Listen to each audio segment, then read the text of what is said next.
ከሐሳቤ የራቀ ከባህር የጠለቀ ሚስጥር ነው የረቀቀ መቃሙ ያልታወቀ ከአርሹ የተጠራ የዘለቀ ከቶ ማን እንደ ዘይኔ ክብሩ የነካውን ሰማይ የሊቆቹን አስተዋይ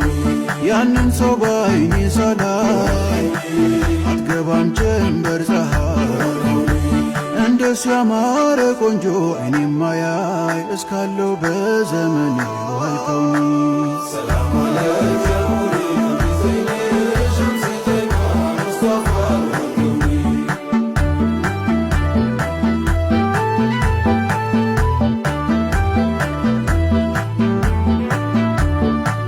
ሐዘኑ እጅግ በጣም ጠና ቢያልፉ ጊዜ ነቢ ሰይዲና ትውስታ ናፍቆታቸው ነሳው ጤና ወደ ሻም ተሰደደ ከመዲና ከሻም ሀገር ላይ ሳለ በመናሙ አያቸው